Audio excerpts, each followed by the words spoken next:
mean, it's bonkers, but I think, you know, after By George, I expected that. It's just so good and it's so catchy. It's that lovely mix of very silly, very funny, very chaotic and absolutely heartbreaking in places. I love the fact that she is flawed, she is hiding things from everybody, most of all herself. He did suggest that I start off the podcast by patting you on the bottom. But Yeah, he would. I've done this type of thing before. this is land of my fathers. This is amazing. Creating a dance about Bob and biscuits. Oh, no. Yeah, you can see my pain really, can't you? I suppose the biggest challenge has been the chaos that Richard's wrote. It's the character that you meet in places like the village hall, because they're the same everywhere.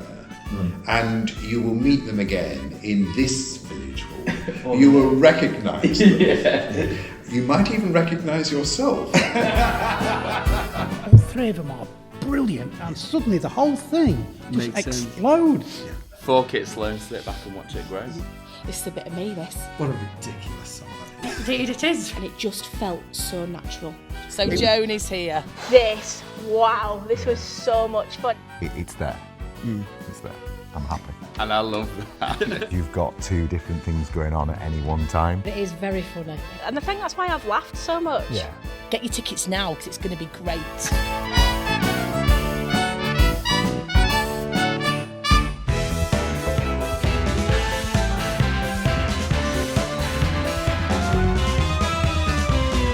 Hello, welcome back to the Village Hall From Page to Stage with me, Mr. Matt Ogden. This man right here, who's in the middle for once. Hello. It's Richard Sykes, and of course we are joined by Maria Sykes. Hello. It's so nice to have you back, Maria. It's a There's been pleasure, so Matt. much smut in between all of the episodes since the first one with you. I have to say, I have been watching and listening to the podcast. Did you have your and pen out? I did. You have Which no colour was it? idea. Oh, Oh, all of them. sorry about You that. have no idea how much I wanted to do like some sort of post-editing. You can't say that, Richard. And like put some sort of disclaimer on the YouTube channel. Oh well, never mind. Apart from that. Yeah, there's a box that says made for kids and that's definitely not being ticked, is It's it? not been ticked once, don't worry. We are at the theatre. We're getting into that point where it's going to be go time soon, isn't it? That's right, and we're here rehearsing at the moment in the main house on the stage as it's set up. The guys have, this is our first rehearsal in situ, and so the premiere is just within touching distance. It's amazing. But what I would like to know is, I've heard a lot of things about these pink pages.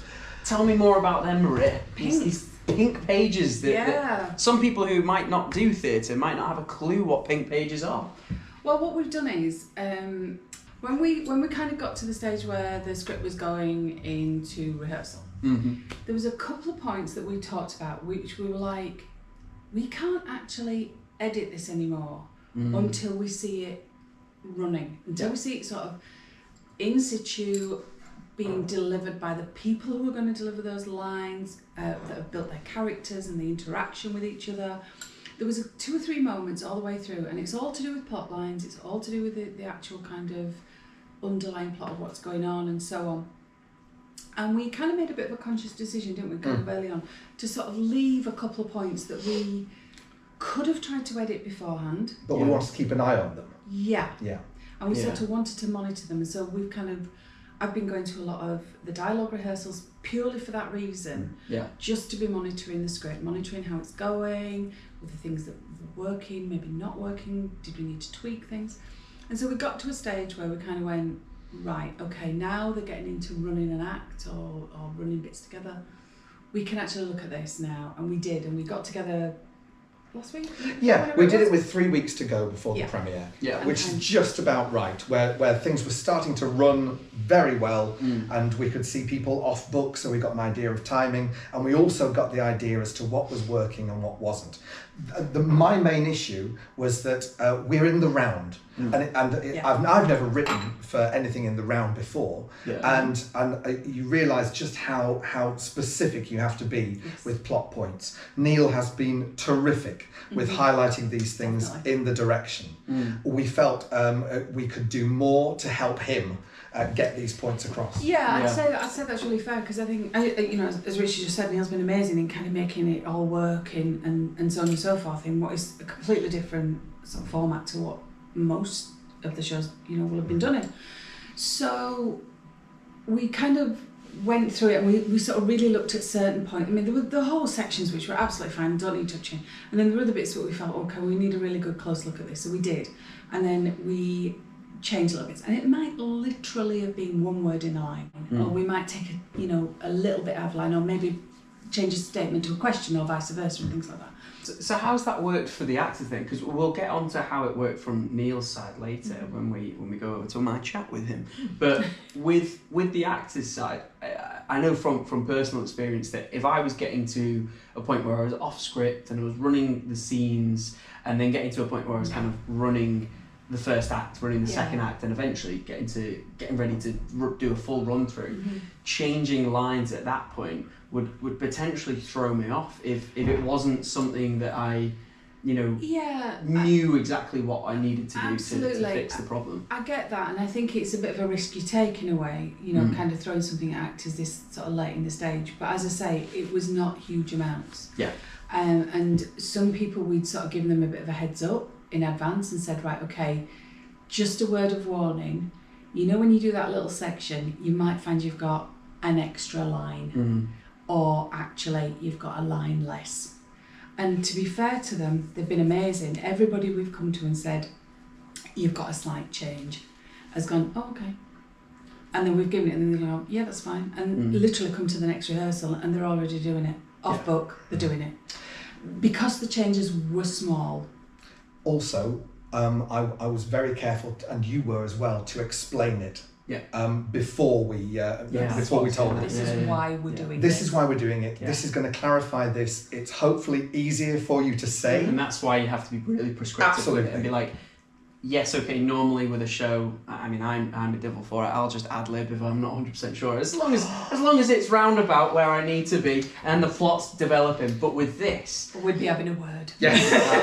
I'd be cut from the show, to be honest. But with this, it's a case of being like, there's a real poignancy to it. There's a reason why we've made this change. Yeah. I've just talked to Keira just prior to this rehearsal, and she is in ebullient mood, and you'll find that out when we do our interview. Ebullient. There's his word of the day, guys. Over to Rich and Keira. So here we are with Keira, our wonderful MD. Now, Keira, you MD'd by George as well for your sins. I did for my sins, You've put up with my orchestrations throughout the whole thing. They have got better, I'm not going to lie. Thank you. Thank goodness for that, because there were some tricky times in George, weren't there? Times, key signatures. But they were a joy, don't get me wrong. Yeah. But it's always that new thing, isn't it? When you get something new and you go, yeah. Could be anything. It could. I don't know what that is, but it might just work. Sing it to me, Richard, and then I will know what's going on. Now, this time, I know we've talked about this, but my preference is that these songs are better and a little more sophisticated than by George. Is that fair? I completely agree. Yeah. They've been a lot trickier to teach, I think. Yeah, they're not quite as obvious, are they? No, I think it's more complex in its harmony as well. Yeah. But that's because you've got a much bigger cast, I think. Yes, I think we didn't know when we came into the project what sort of cast we would get. What we didn't realise is that we would have so much experience. So many good ones, yeah. It's great, isn't it? It's quite awe-inspiring, actually, because Yeah. you sit here, as we do, as musicians, and you go, well, I know what that says. Sometimes. But do they know what it says? Yeah. And we're lucky that we've got at least maybe 3 readers. Yeah. In the cast, as in they read music. Yeah. If you're on your own, sing what you want. Yeah. If you're in a chorus, you sing what you're told. So, looking at the cast, who have been your standout performances? Because I've said on the podcast that when you're in the room, you become the audience, and you've laughed so much during these rehearsals. Way more than George. Yeah. Which sounds like an insult. No, but... but it's not, because I think this is more... Perhaps I should say our sense of humour. Oh, absolutely. I don't think it's quite as broad as George. No. I think there's a dryness to it. Yeah. Also, it relies a lot on the characterisations. Because Well, Patrick... you've said it before when you've done the read-through. We all sat there and went, oh. Yeah. And then they start moving around and you're like, oh. That's where the There it funny is. is. Yeah. I mean, Mel, to me, makes me laugh every time she steps on stage. Oh. Same with Patrick. She does the same with the people in the cast. I've seen her do stuff and people are going... Yes. And trying really hard not to laugh or just laughing. Yes. Well, I genuinely don't know how any of them are going to get through this week without falling apart laughing at each other. No. The writing class. Yes. When they're all doing something funny. Yes. And you can see Paige and Becky going, Yeah. And Joan and Jenny doing their thing, and that's so funny. They bounce off each other so well. Yeah. It's rare to get someone new. Yeah. Well, not new, I'm sure she's done other stuff, yeah. but certainly new to us, but that has melded in so well. Yeah. And just came in like this big ray of sunshine and was like, I'm here, what we doing? Yeah. Now, when it comes to this show, you are going to be positioned precisely through there. In there? Because... With all those lights? Yeah, unusually, because we actually fought against it a little. What we wanted is for you to be up there like originally. with George? Yeah, the reason is, I think if you're coming to see a live show, it'd be nice to see a live orchestra. But there was a time when you could have been there, but now you're in the scenery dock. You'll never get me complaining about being hidden away. I don't care. Oh, you can wear colours. Yeah, well, I can wear whatever I want. No, because they've got us coming out for a bow. I should hope so. We've got to see you at some point. Leave me in the background. That's why I'm an MD. So there are 9 musicians in this one. There were 10 in by George. I've taken out the trombone and the sax and added a second guitar for this one. And I think works. I think I've justified it with the music in that it's quite chord based. I mean, if you look at a song like Ken's Here, which ostensibly people think is really hooky and quite simple. God, those chords are excruciating. It's they real. are guitar chords. Every time I see them on the piano, I'm like, yeah. How many fingers do you need? We got to get that one. Oh. Scott, our keys one player, Scott, came on Mondays to come to Monday's rehearsal. Yeah. And he leant over at one point and he held the score to my face and he went, how many notes? And I was like, yeah, do you not have 95 fingers? Is that not going to work for you? And he was like... Well, I mean, I changed it on the off chance that Scott perhaps couldn't reach that with his pinky.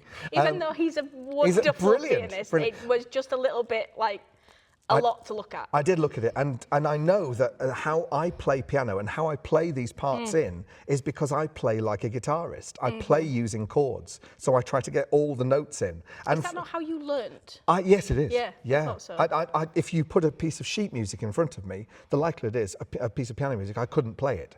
It would take me weeks just to practice it because I don't do the notes. I read the chords and look at the rhythms and vamp. It means I can play virtually any song, but it means I don't play any of them accurately. It's ridiculous. Do you know what though? It's a skill in itself because I can't do that. I can look at chords and play them, but I can't go, oh yeah, hang on. Whereas if you put the notes in front of me, fine, no problem. I think it's a skill that lends itself to writing because it means I can explore the chords a little more. Absolutely. But you get more out of it, and I think you particularly enjoy, you're like my dad. Yes. You like playing on black notes. I do. You like playing an F sharp. Or maybe E major. Something. E major, you're a bugger for. You gave me your favourite key. I wouldn't mind Keira, but the guitarist is telling me my favourite key is E major because obviously, everything just lands on an E. Marvellous. So I put everything in E, and it came to the rehearsals, and you say, "You swine! How am I supposed to read this?" Because it's not easy for pianists. I've got to reiterate, it's just because it's a key that I hate playing, and it might not be every pianist. Well, it was just one of those ones that I just look at and I go, yes. Oh, hang on. I don't know why. Give me more sharps, give me less sharps. Fine. Yes, I remember a moment when there was one key change we needed to do, and it turned out that the key change we needed to do was move something into E major. So I said, "You've got another." And that was my choice. It was your choice, not mine. So, but I think comparing this to By George, we've had a bit of extra time in the rehearsals, just a bit. I think we had an extra sort of 3 weeks. I think you need it for this as well, though. Yeah, it's a much more complicated proposition. Yes. Having said that, I think this has felt a little more fraught because I think people haven't been sure what this show is. Yeah, I think it does work when you see it all, like when we did our first full run, we were like, oh yeah, makes total sense. But I think when you're only in bits, like particularly people that aren't principals, will come at it and go, well, I know this song and I know this song, but I don't know where it is. Yeah. Even if you explain where it is and what's happening, it's a completely far away concept until you put it in context. So the amount of times where they've been sat in rehearsal and you go, no, no, no, no, no, and someone's saying something and I'm going, guys, get up. Yes, Guys. come on. And they're You're all going, on. what? Well, the company are in so much this They time. are, yeah. I don't think they realise that. No. It's wonderful, though. I far prefer it. Yeah. For an amateur show, Yeah. I mean, I do like to think that a lot of the shows can go elsewhere. And this has a lot of ladies in it. It does. It has a core cast Specifically so. that carries a lot of the dialogue, which I think is important in musical theatre companies. And so I can see it having legs. Not quite maybe the legs George did because it's a more obvious show. Do you think it's got... No, I think I disagree because I think this one's got a bigger transfer. You can take this literally anywhere. Oh yes, it's not regional. No. Yeah, we can Whereas George is quintessentially a Yorkshire. Yorkshire musical. Yeah. If you took that anywhere south, yes, it would not have the same impact. They'd be at faking all. Yorkshire accents. Oh, wonderful. Well, I know. Well, we've asked everyone else, Keira, so we've got to ask you your favourite numbers, please. My favourite numbers. Well, we've talked about this before when we started. I think you even said it on a previous podcast. You're like, oh, the MD's favourite is Sexy Dynamite. It was. Yeah. It was. And it still is. It's still a lot of fun. And I still smile a lot when they do it. But my favourite is now the finale. It's just... It's heartbreaking. It's huge compared to everything else. Like, you've had a lot of parts going on, and then you get to this finale, and everyone has something. Yeah. Even the chorus, and they're doing all sorts of different bits vocally. Like, it was so intricate that it scared me at first. Yeah. And I was like, oh, how am I going to teach this? Because everybody's got something different. There's also a reply aspect to it. So there's call and response. Yeah. Yeah. But even the principals themselves. Yes. All over the place. They've all got different lines. And but it scared me at first, but I like that about it. Yeah. It was one of those things where you look at it and go, ooh, and then when you start breaking it down, you go, oh, this is particularly that key change. Yes. When I was, because I sent you a message. Hits you like a wave, doesn't it? Just? Yeah. I did some vocal track recordings so that they could learn it. Oh, you sent me your breakdown of it. And I was like, wow, this was so much fun. And there's just that one, I think it's a major seventh or something, and it's only Paige singing the seventh. Yeah. And I was like, that's so scrummy.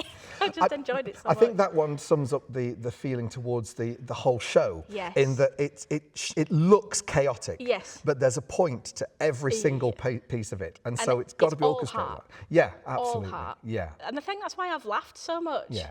Because everyone cares. Yes. And you can see how everyone's put the amount of effort. Their entire world into it. Yeah, it's been the summer of the Village Hall for them, which is incredible. It's so nice. It's lovely to watch. Not that they didn't with George, they did, but I think something that I've noticed, me and Neil are a lot more comfortable with this one than we both were with George. Because George was completely new and we'd never tackled anything brand new before. Well, he might have done, but I certainly hadn't. Yeah. And we were both of us sort of like headless chickens for a while until it started to settle. With this one, we're both like, oh, it's fine, it'll sort itself out. And Lauren's like, I've got nothing. What? And I'm like, Lauren, it's chill, it's fine. Ooh, breathe. Yes. People will have seen from last week's podcast that is exactly what Lauren was like. But no, she embraced it in the end. She did, yeah. And she's always done really good choreography. You won't be disappointed. But yeah, I know that me and her particularly have never done a show in the round. No. So it has been a... Yeah. Not for me, because I just teach them and they go off and sing it. But do you know what I mean? It's interesting. Yeah. Really interesting. Well, I'm thrilled you've enjoyed it. I mean, we are now just a few days away from the premiere. And, shut up. No, I mean, We're filming this in the theatre as it's going to be, and it built up. Yes, it and looks amazing. It just looks beautiful. So I cannot wait to see how people react. Yeah. I'll be sat here. You'll be sat over there, and we'll watch with interest. I don't know why, but everyone that I've told to come to see this is all sitting on one side. On that side. Yes. I don't know why they've chosen there, apart from my stepmom who's sitting right here. Okay. And she was like, "Is that a good seat to sit in?" I was like, "Yes." So look out for Keira's stepmom when you come. Keira, from me, I adore the way you work. I love your dedication to all this. And from me, a huge thank you for taking this one on and running with it so beautifully. Well, thank you for writing it. I cannot wait. Thanks, Keira. So that was Rich chatting to Keira about her experience of taking the Village Hall from a musical perspective, from the musical director's vision, and making those songs come to life. And we'll get onto it in a bit when I chat to honestly, Neil. she just gets it, doesn't she? You can tell from that interview that she's just so cool, so switched on. Was there anything musically that's been changing in the Hell past? yes! Yeah. Oh, you'd think I'd know by now how to do this. Yeah. But I learn every single time. Yeah. And just talking to these incredible musicians. Yeah. I mean, specifically for this musical, I have to highlight the work of James Fernley, a good friend of both of ours. He was very important in By George. For this one, he's essential. I found James's approach. This is entirely because of James. James's approach to music and his flexibility within one instrument, astonishing. And James, right up to the wire, and I'm talking about an hour ago, was still saying, "Hang on, can this be up the octave?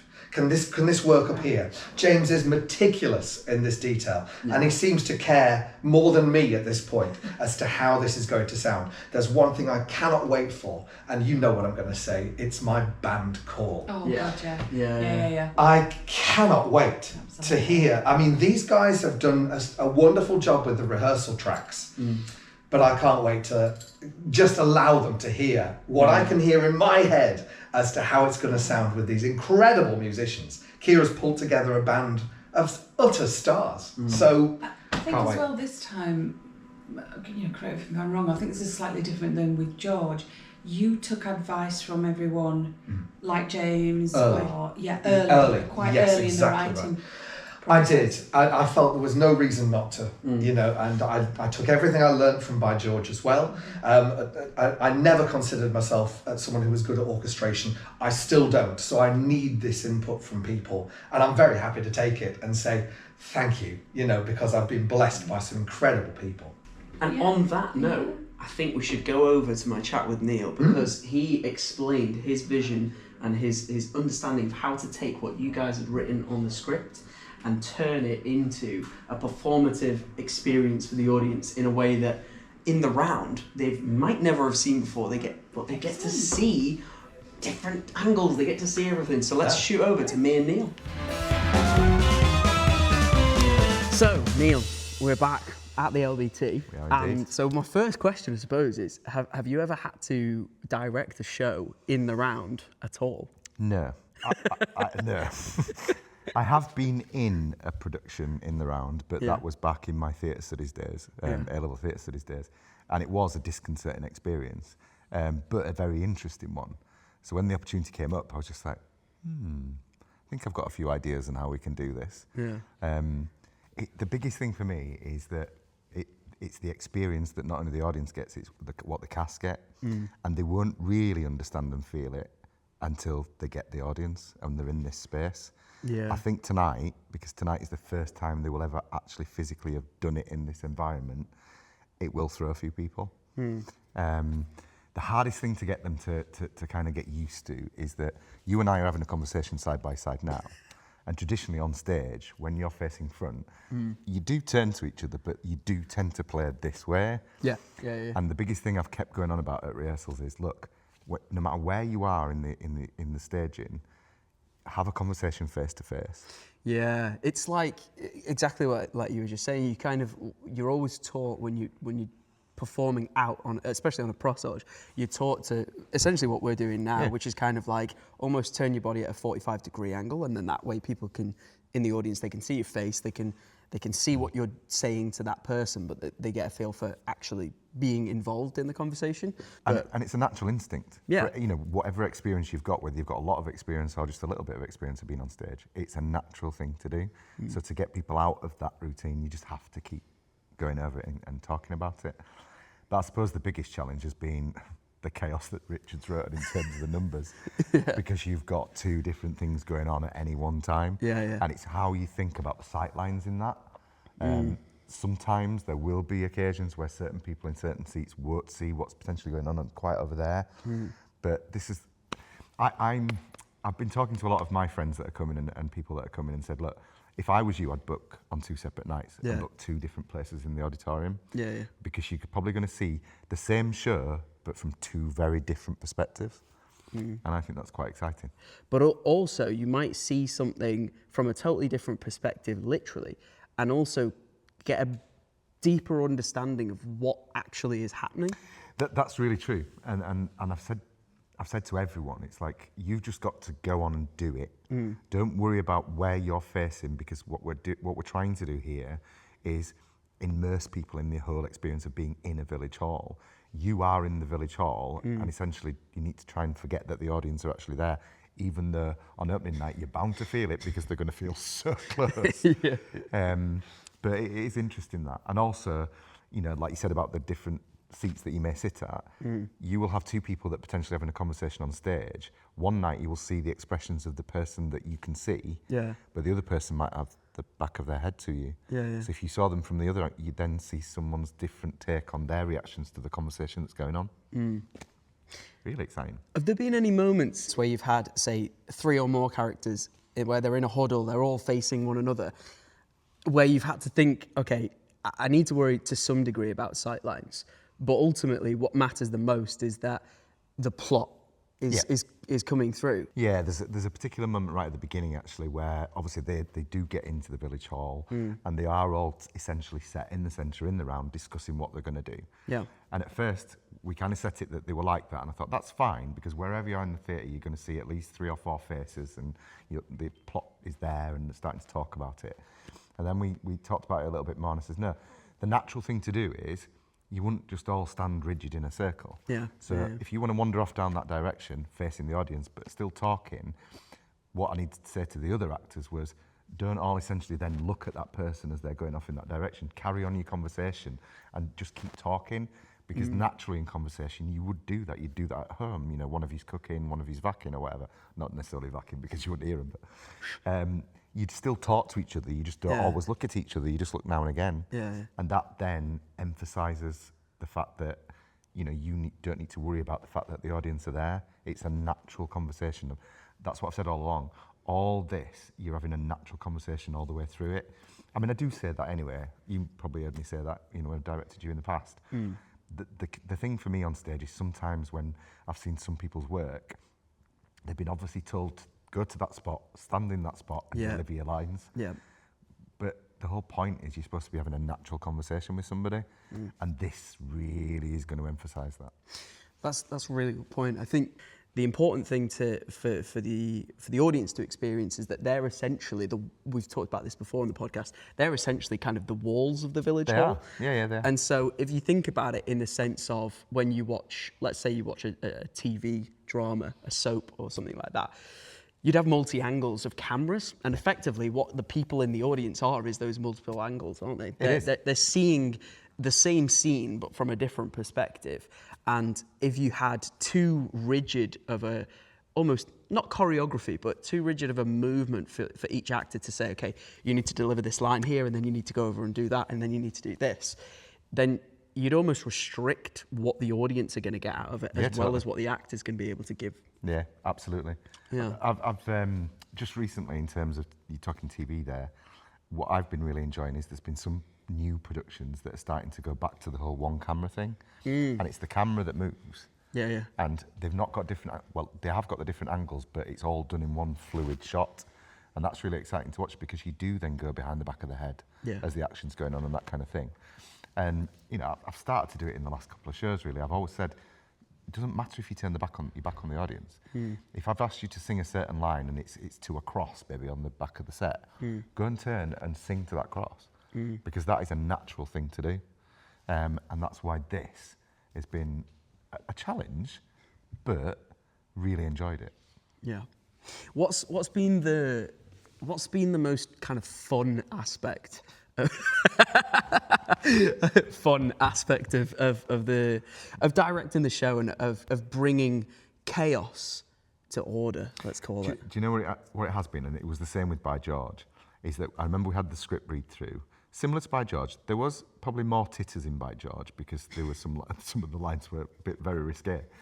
But in this particular one, we did the read through, and there wasn't as much noise. No, there wasn't. And I think Richard might maybe potentially felt a little bit worried at the time, but I wasn't, because my style of direction anyway is very much aired towards comedy, and it's the physical aspect of comedy, and that is what he writes so well. Is that it's not just about the line and the line delivery, it's about how you physicalise that on the stage, and that's been the fun bit, because we've done principal rehearsals every Monday, just us. I wanted to keep them in kind of their own bubble for quite some time, so that we could get the whole show blocked and just pull things around a little bit, and if that didn't quite work in terms of getting the laugh, then we could try something else, and we have laughed a lot.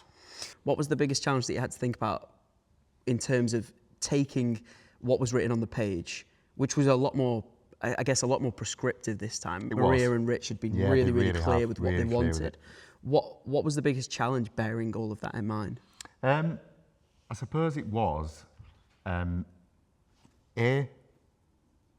hardest bit for me probably has been the company, and that's not disrespectful. It means that this is all a massive challenge to all of us, so it's been working through that together. So that is kind of an added thing on my list of things that I've got to do when we're bringing the show together. But it was about, because I with By George, all I did in terms of visionary experience, in terms of I had nothing to watch, I didn't have any YouTube videos to refer to or anything like that. It was looking at Richard and Maria's writing. And if you look at lyrics of songs, they're very, very prescriptive in their writing. And it is very much about, well, let's do exactly what that line says. You know, if it says there's cocks and balls or whatever, then let's do cocks and balls. It is what it is. But with this, there was kind of three sides to it. There was the line, okay, well, that'll work, but let's try and do something different with it. How can we physicalise it? So there's, obviously when people see the show, there's various in and out of baskets and that type of thing. But it's about, absolutely. But then it's also about how can we make that interaction just that little bit funny in terms of how they say it. So it was fun working through all those elements in terms of bringing the script to life. Because what you don't want to do is, I think By George had its poignancy and had its moments, but there weren't as many as in this. And I think the audience are going to get a bit of a roller coaster in this one, because there are moments where I'm absolutely certain they'll be laughing out loud, and you know, we won't be able to. We'll have to stop the show for a little while for certain little bits, certain characters as well. But then, literally, the next scene is a very intense piece of acting and dialogue that is integral to the plot, and I think it's going to be interesting. I'm looking forward to seeing the reaction. Do you know what? I've purposely stayed out of watching as many of the rehearsals this time, partly for being busy with my own stuff as well, but also because I knew that there was, like you've just said, I knew that there was more of the kind of highs and the lows, more of this kind of emotional depth. In a lot of ways, obviously, it's still a farcical musical. You know, By George was very much farcical musical, but it was all very much centered around one family. It was. And the ensemble kind of fed into that. Whereas with this, it is an ensemble piece where all of the different characters all have their own little backstories. They've all got their dramas that are going on in and around what's happening on this one day at the Village Hall. And as you say, you know, there's without any spoilers, there's some really kind of deep emotional. There is kind of bits of trauma and bits of sadness, bits of lightness, and there's a lot going on, isn't there? And I think to be able to manage to get those moments to come across, you've really, like you said, you've really had to work with the principals to make sure that every beat of every moment that Richard and Maria have written really is nailed on, and it's nothing's lost. No, and that's been the enjoyable bit for me as well, because I'm used to the comedy side of it. I'm used to having a laugh at rehearsals with the physicality of it and picking up Richard's lyrics and highlighting those in terms of the numbers that I set. But I've really enjoyed the kind of mature integrity of the piece as well, because it's probably been mentioned, in fact I think it has been on the previous podcast, that the real baddie of this piece you never see. He's not even on stage. And to make sure that's very clear for the audience when they're watching it, we've had to rely on very, very experienced and talented actresses and actors, but how we've actually pulled it together as well to make it very obvious what is going on here. And certainly watching it the first full run through that we did the other night, it's there. It's there. I'm happy. I think one last question I've got, and we've asked it to everybody. What's your favourite song from the show, and why? It's got to be Winter Sun. And you're going to say that? Yeah, because I'm a soppy git. I love a good finale. I love a good cry. And it's a funny one, is Winter Sun. I know the meaning behind it, and I know why it was written, so it does get me anywhere. But it's very uplifting at the same time as being a tearjerker. Yeah. And I think it's a really apt finale for this show. Awesome. Thank you very much, Neil. Thank you. So, as you might have spotted in the interview that Rich did with Keira, and also the one I've just done with Neil, we were actually sat in the stalls, in the top end of the stalls, where you'll be able to actually sit effectively on the stage. And as you can see, it's actually quite a nice experience. You're fairly raised up. You're on a small kind of plinth. And it's not going to be as foreboding as maybe some people might have thought when they first saw the seating plan. It's very much an opportunity to observe from a kind of. We've said that it's the village hall wall, really. Haven't we? We've said it's the building, but it's giving you the opportunity to see the performers more up close and personal. And Neil and I touched on the fact that it's sort of similar to how you're experiencing modern TV shows, in the sense that there's a lot more use of one takes and like cameras kind of circling around the performers. And whilst you may be static whilst you're sat there when you've got your ticket, which we'll push that QR code in a little bit, but because you've got the option of sitting in different spots and sitting aerially so that you can look down at the performers, or sitting in amongst them, or look up at them, you're going to get that opportunity to see lots of different things all at the same time, aren't you? Yes, and there's another aspect to this, in that the cast have just walked in for their first time seeing the theatre in that state. So, some of them have been working very hard to try and envisage exactly what it's going to be like. Because some of them have never done it in the round before. That's right. I don't think one of them was expecting how it looks. Because this, don't forget, is how the theatre was designed. It was designed for this in the round Colosseum style show. And they were blown away by it. Suddenly you see Paige go, oh my God, this is perfect. This is exactly as it should be. And so it just suddenly all makes sense. It's great. I mean, we had meetings right back at the beginning, so we had a really good idea, and we've sort of seen, we know what that's going to look like. But even knowing that, we've just walked in today as well to see, as you said, those seats that you're just mentioning. And it's a little bit mind-blowing when you kind of go in, you're like, wow, this is brilliant. I think those seats are less exposing than people may think. When you look at the seating plan, when you book your seats, you just see these blocks and you kind of go, oh my God, I'm going to be sat on the stage. Well, you are sat on what would traditionally be, but you've got to remember it's all flat floored and that bit'll be in the dark. You're going to be in the dark just like everybody else is. Everybody's like looking into the middle. I think you're going to feel like a fly on the wall with this. You're going to feel like I'm I'm peering behind the curtain, and we mentioned it a while back again. It's like a voyeuristic instinct, isn't it? During COVID, when there was that whole kind of like video call that went viral, and people seeing the kind of, you have no authority here, whatever her name was, the village hall kind of committee meltdown. This is seeing that, but you are the walls of the village hall, you're seeing it, and if you change angle, you'll get to see, oh, okay, that character, how are they reacting to this? What's their facial expression doing? I don't need to see every single facial expression, because I'm going to hear all these lines and hear all these lyrics, but there's just so much going on, there's so much to see.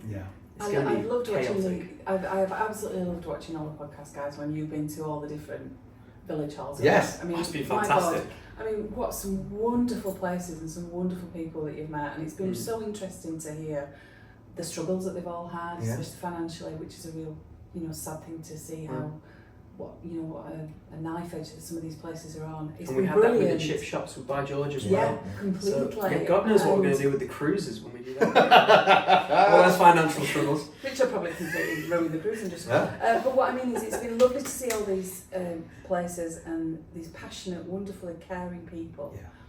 And the amount of times that you've seen somebody saying, "Oh, we have a yoga class," or "We have this," and it's like, "Oh my God, this is just all reflected in what you're going to come and see." And I hope the people that come from them, see it and know just how much love that is. I think to a certain extent that was inevitable. We did an awful lot of research beforehand, and we'd been around these village halls for so long, and they are part and parcel of your life.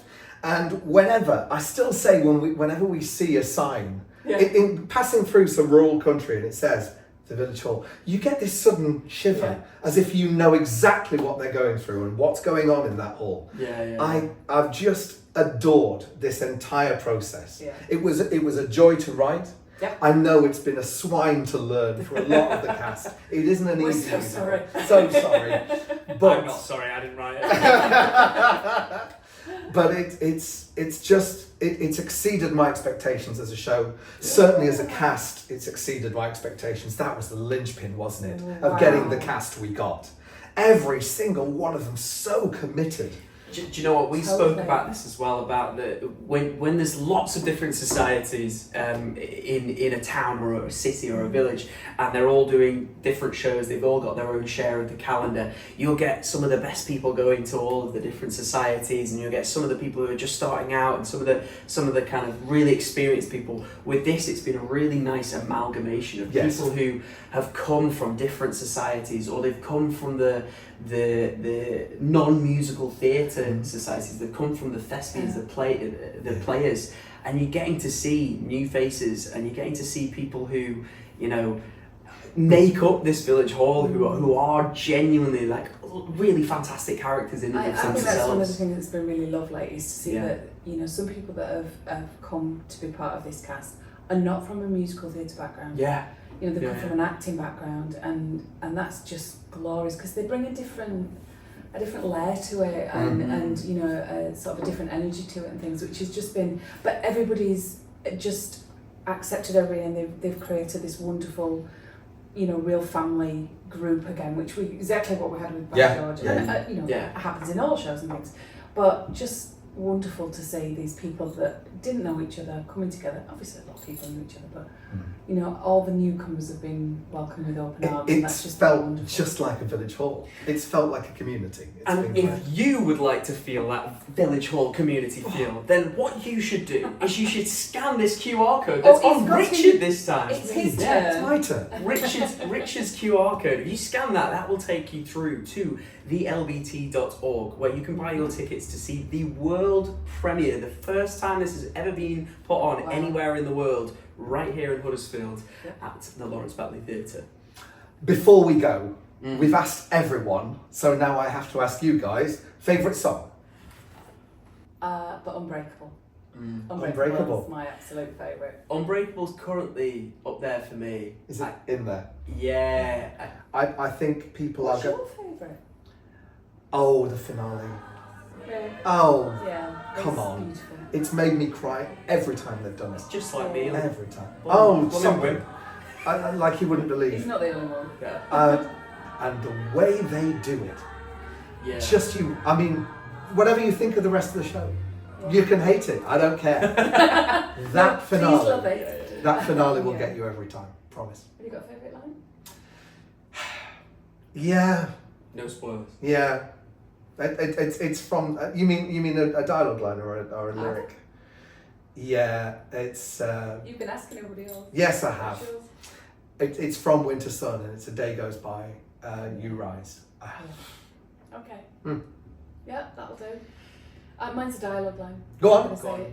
I've got many favourites. Most of everything that Joan says and most of everything that Mel says, but it is actually one of Mel's lines, and it's probably not one you'd expect. And it's when Jeffrey says to her, "Thoughts, Mel?" She goes, "Well, they're not my favourite." That makes no sense to you, but watch it in the show. It's a killer. Sit back, relax, and enjoy the chaos. That should be the tagline. And on that note, thank you very much for joining us. If you have not already listened or watched all of the previous podcasts, you can go back and you can watch them on Richard's YouTube channel. Type in The Village Hall from Page to Stage, or go onto Richard Sykes' YouTube channel, or you can listen to them on Apple or Spotify. You can also find more information on my website, www.richsykes.com, and there's loads of gorgeous details, including a little sneak preview about the next musical. Excellent. Well, from me, thank you very much for joining us. Thank you, Maria. My absolute pleasure. Excellent. Ta-ta for now. Bye.